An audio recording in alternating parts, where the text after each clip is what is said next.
আজকের আমরা even odd integer সম্পর্কে একটু জানব। দেখো, আমরা জানি কোনো ইন্টিজারকে একটা নাম্বার লাইনে রিপ্রেজেন্ট করা যায়। ধর এটা 0, তারপরে 1 থাকবে, 2, 3, 4, 5, 6, আর এদিকে আসছে -1, এটা -2, -3, -4, আর একটু বাড়িয়ে দিচ্ছি, এটা হচ্ছে -5, তারপর হচ্ছে -6, এদিকে ডট ডট ডট, এটা হচ্ছে -ইনফিনিটি, আর এটা হচ্ছে +ইনফিনিটি। এটা আমরা জানি। এখন কোশ্চেন হচ্ছে আমার, তোমরা অলরেডি কোশ্চেন দেখেছো যে 0টা কেন ইভেন নাম্বার হচ্ছে। এখানে এটাকে আমরা ইভেন নাম্বার বলি কেন, এইখানে আমার কোশ্চেন। কারণ আমরা জানি এখানে ধরো 2 হচ্ছে ইভেন নাম্বার, 4 হচ্ছে ইভেন নাম্বার, 6 ইভেন নাম্বার, এদিকে ধরো -2, -4, -6। কেন ইভেন নাম্বার হচ্ছে না, আমরা অলরেডি জানি যে ইভেন নাম্বারকে রিপ্রেজেন্ট করা হয় 2n ফর্মে, বা n দিয়ে 2 দিয়ে ডিভাইড করা যাবে এমন নাম্বার, তাই তো। ধরো -6কে যদি আমি 2 দিয়ে ডিভাইড করি -3 পাচ্ছি, তাই না, তাহলে এটা ইভেন নাম্বার হচ্ছে। একই অড নাম্বারকে রিপ্রেজেন্ট করা হয় 2n + 1, আবার কেউ কেউ এটাকেও রিপ্রেজেন্ট করে 2n - 1 হিসাবে। তার মানে এখানে যদি আমি 1 বসাই তাহলে আমি পাচ্ছি কাকে, 3কে পাচ্ছি, 2 বসালে 5কে পাচ্ছি, তাই তো।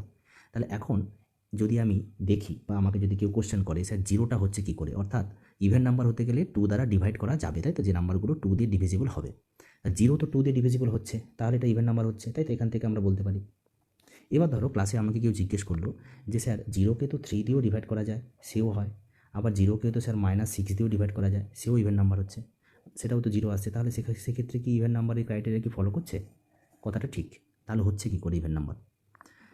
ইভেন নাম্বার সবসময় দেখো আমরা জানি যে অড আর অড মাঝে থাকে ইভেন, তাই তো। তাই দেখো এখানে দেখো, এখানে এটা ইভেন, একটা অড, আবার একটা ইভেন, আবার একটা অড। তাহলে সেই ক্ষেত্রে যদি ধরি আমি, দেখো এদিক দিয়ে, তাহলে এখানে হচ্ছে ইভেন, এখানে হচ্ছে অড, এখানে তাহলে কী হয়ে যাবে, ইভেন হবে না।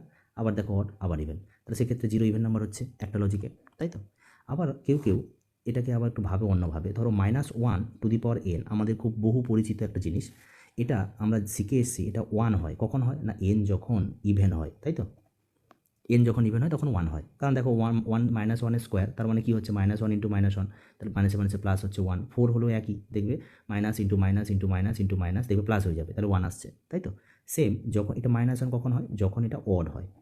এবার একটা কেসটা দেখো, যদি আমি -1⁻0 নিয়ে নিই, এবার আমরা জানি যে বিশ্বব্রহ্মাণ্ডে যত নাম্বার আছে তার পাওয়ার যদি 0 হয় তাহলে সেটা কী হয়, সেটা 1 হয়, আমরা জানি, সূচকে পড়েছি। তার মানে এখান থেকে দেখো কী পাচ্ছি, দেখো তো এখান থেকে দেখো n যখন ইভেন হয় তখন 1 আসছে না, দেখো পাওয়ার, তার মানে nটা যেটা আসছে সেটা অলরেডি nটা এখানে কি 0 হচ্ছে না, তাহলে 0টা ইভেন হচ্ছে, ইনডাইরেক্টলি বলতে পারি, সেই জন্য 0 হচ্ছে ইভেন নাম্বার। বুঝতে পেরেছো বিষয়টা? এই জন্য আমরা ইভেন ইন্টিজার 0কে ধরতে পারি। Thank you.